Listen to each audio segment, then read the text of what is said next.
The wind on Solvaris 9 was unlike anything the Exploration Corps had ever encountered on any known planet. It didn't blow, it lashed like a whip of frozen fire, slashing skin like shards of broken glass, cutting through even the thickest protective armor, eroding both metal and will.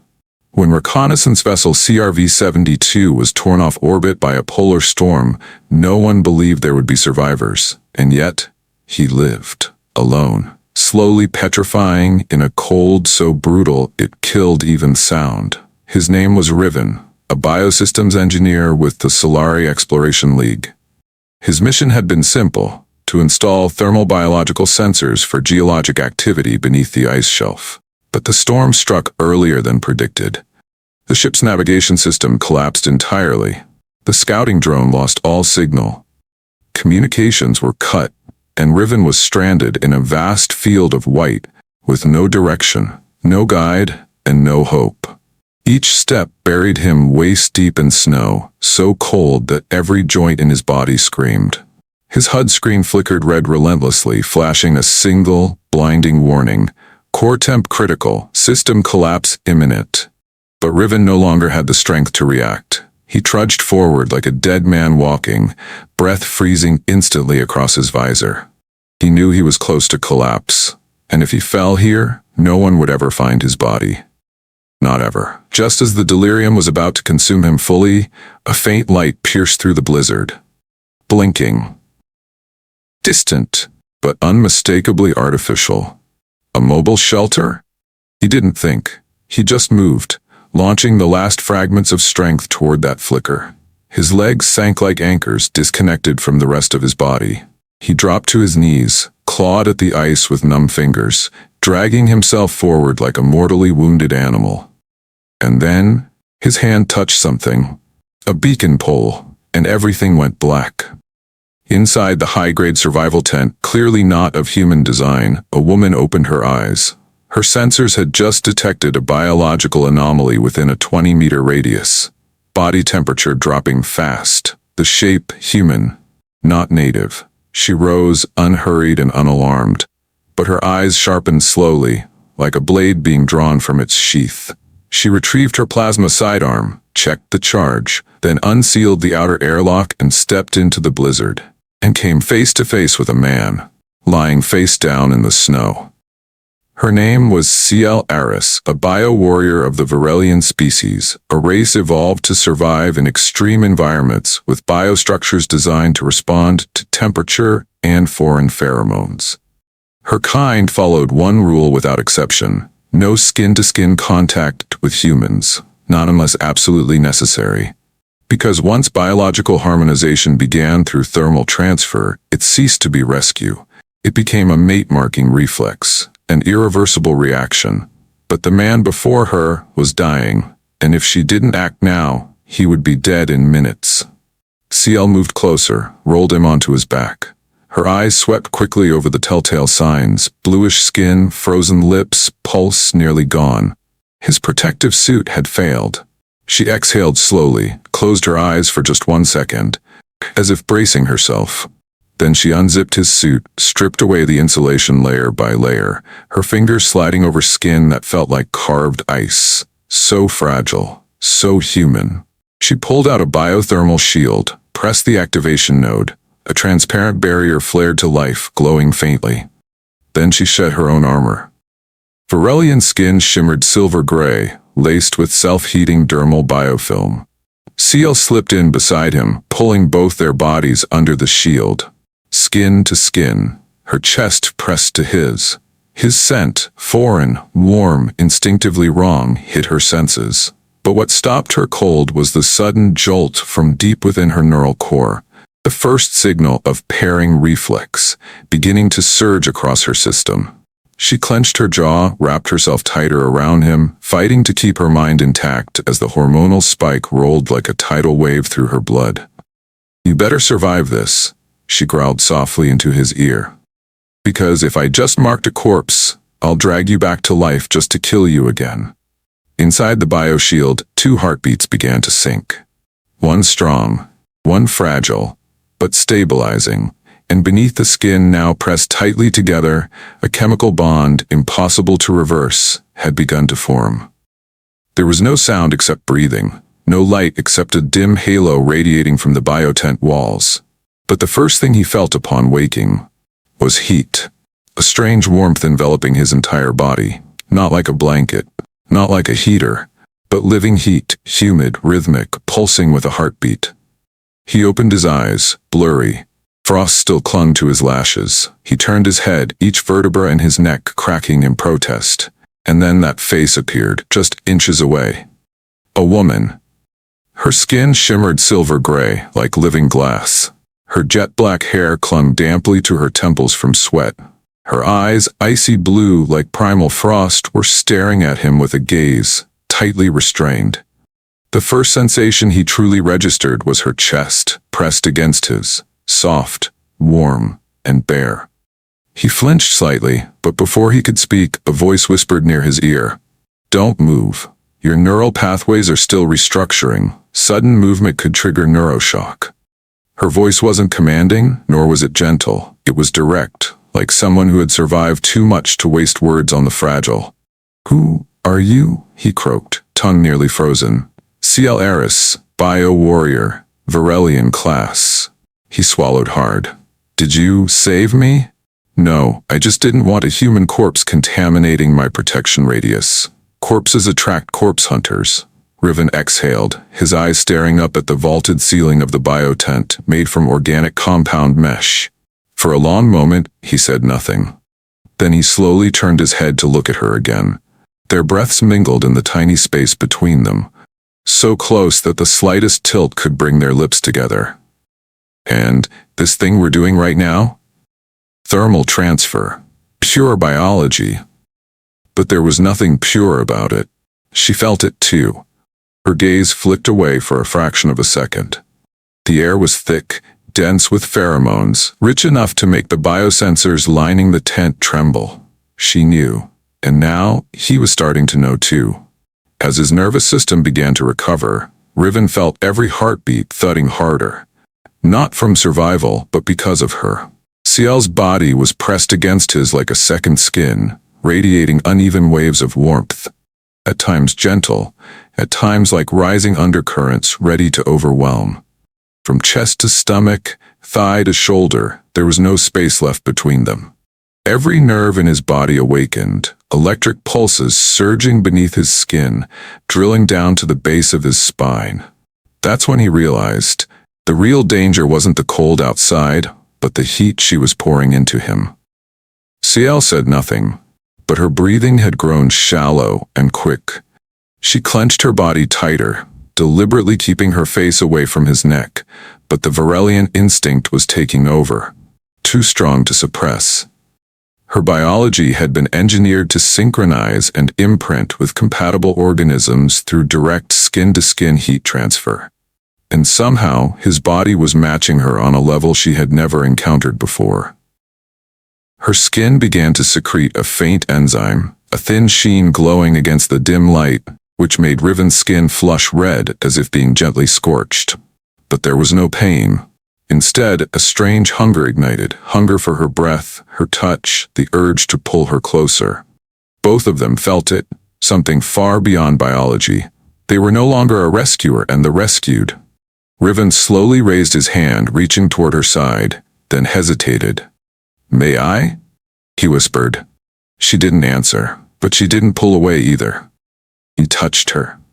Her skin was cool and smooth, like luminous silk, carrying a scent that was both metallic and sweet. As his hand glided from her waist up her spine, her body arched slightly in response, instinctively reacting as if he'd found a sensitive point.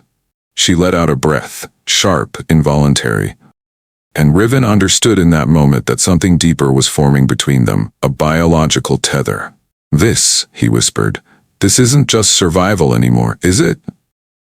CL clenched her jaw, eyes flickering with an unnatural glow. "You need to leave, as soon as you're strong enough." "Why?" "Because once the bond completes, I won't be able to stop myself from marking you." "And what if I don't want to leave?" She looked at him, her gaze no longer icy, now fearful. But buried in that fear was a flicker of something else, a spark of want, of confusion, of terror, that what she might desire most was the very thing she feared becoming real. "You don't know what that means," she murmured. "Then explain it to me, because I'm not leaving here without understanding what's happening to me and to you." Silence. Then she spoke, her voice breaking, trembling. "If the bond completes, you'll carry my biological imprint. Your blood will change, react to me in cycles. You'll be integrated into my secondary neural system, feel my emotions, my pheromones, my pain. You'll dream of me, even without sleep. And if I ever die, the bond collapses, and you'll die too." Riven was quiet. After a long pause, he whispered, "That sounds like love, but elevated to a biological level." Sile closed her eyes.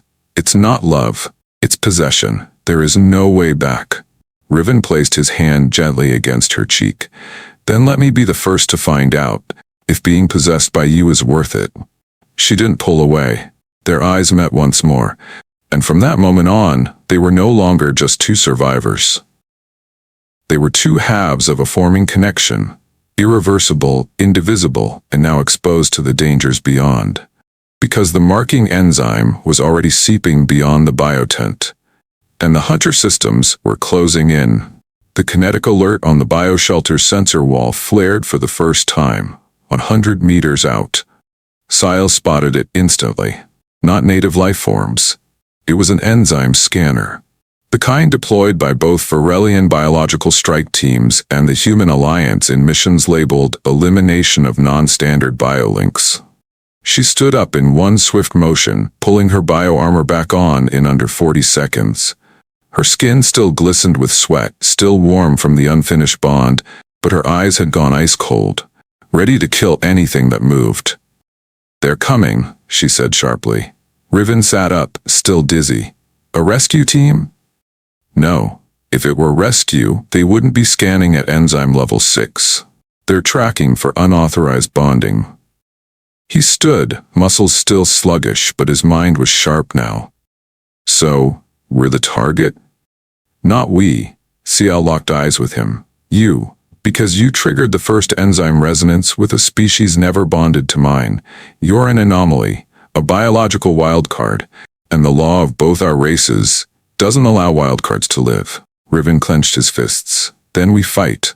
She looked at him, surprised for a brief second. She hadn't expected a human to respond so readily.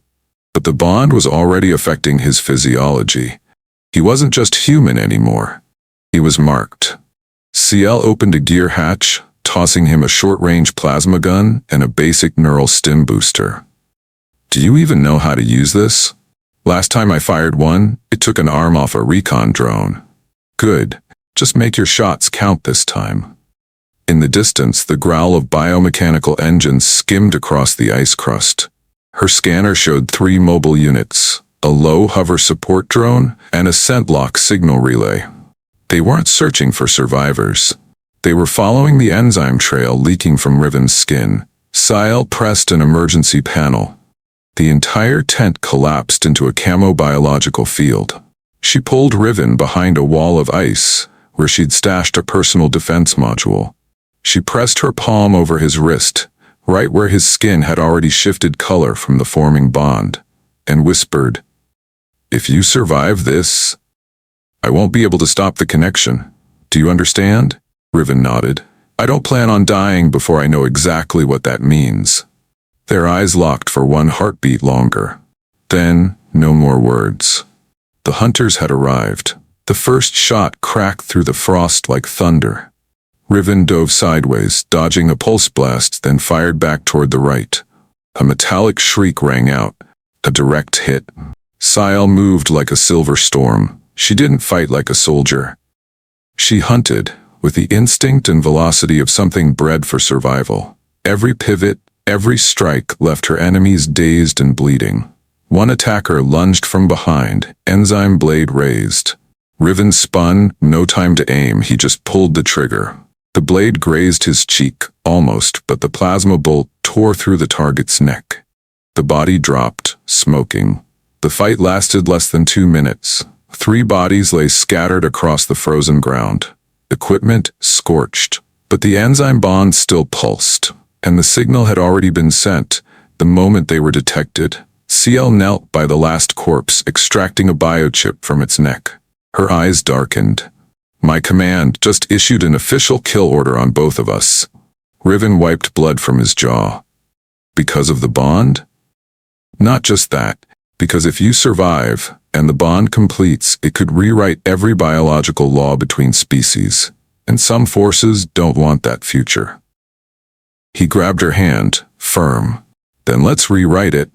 I'll live long enough to see it happen, if you stay. She looked at him. The enzyme trail along her neck shimmered. Her lips parted, barely. I haven't left you yet, Riven. They returned to the old shelter module, now reduced to a collapsed biostructure hidden beneath a thin layer of snow. CL placed her hand on the tense surface and sent a gentle energy pulse from her skin. It responded, opening with a flicker of bioluminescence.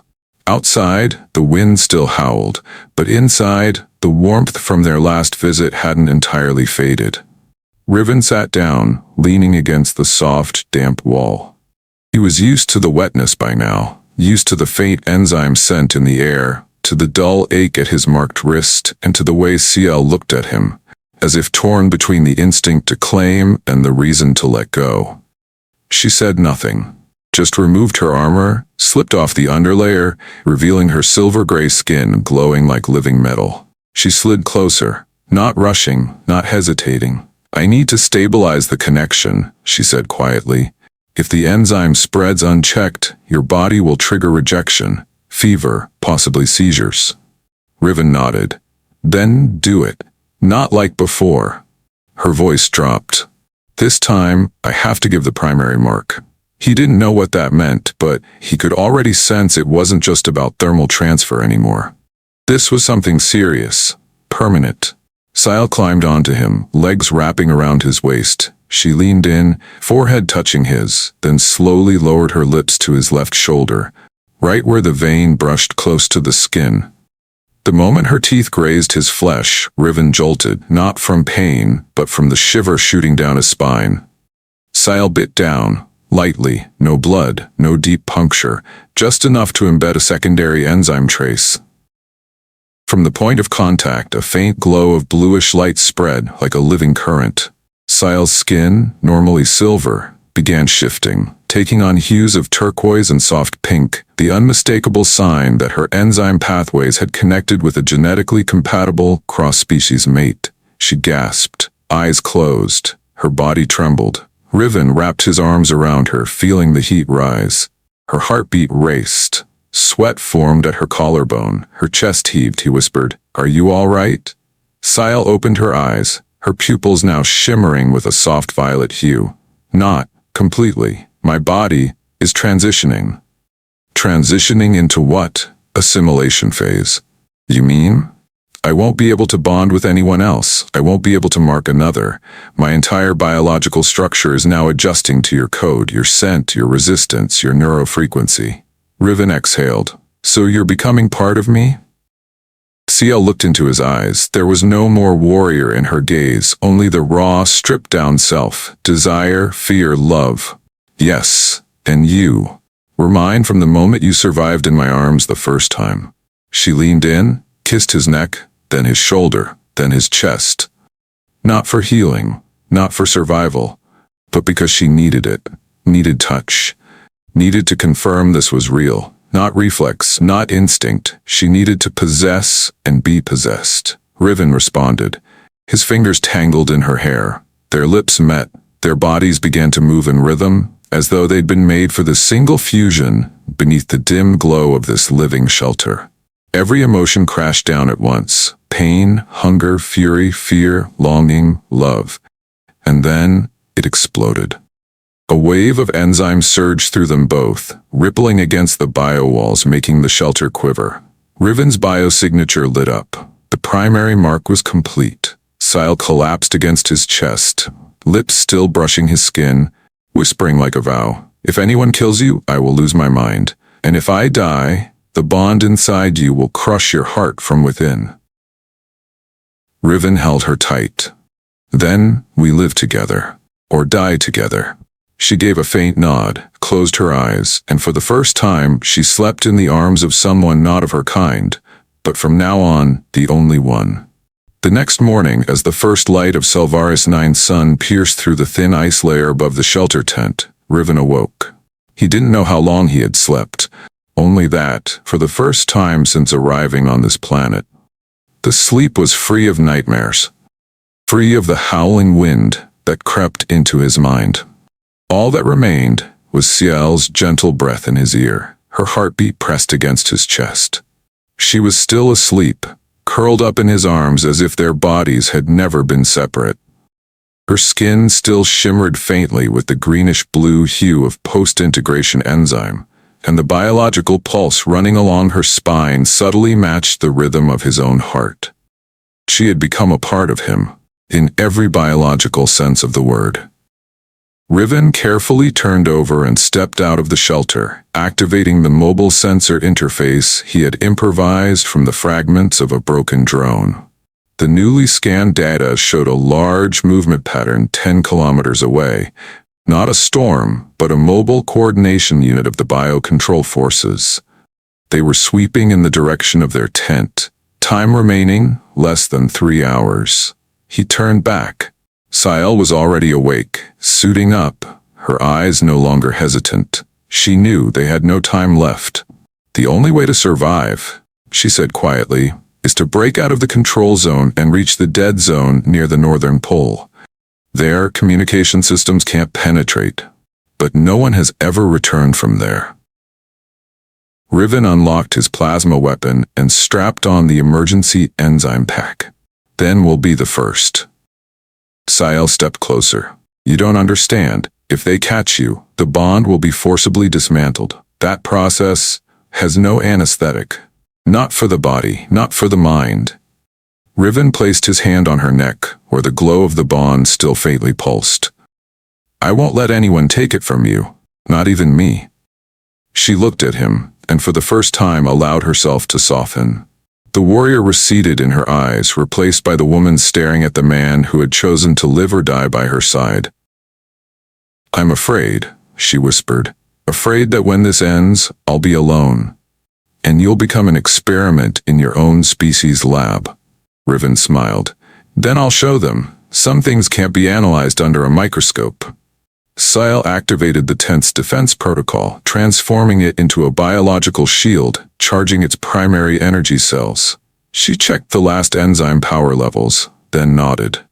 Northward, we'll have to cross the Ink Glacier caverns. If you fall, I'll carry you. Riven tightened his grip on her hand. If you fall, I'll burn this entire planet to pull you back up. They looked at each other, then turned and started running toward the place no one had ever returned from. The primeval glacier zone in the northern reaches of Selvaris 9 was unlike any place Riven had ever set foot, and that was exactly why it had earned its title as a dead zone. The temperature dropped to levels where no equipment could operate for more than 2 hours. Without enzyme shielding, the nervous system would begin to slow down, and with every step, the ground beneath them threatened to shatter like fractured glass. They found shelter in a primitive ice cave where the Varelian enzyme system could establish a temporary stability field.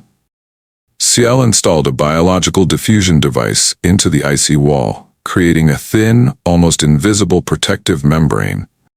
Inside, they had only a few hours to recover before continuing their escape.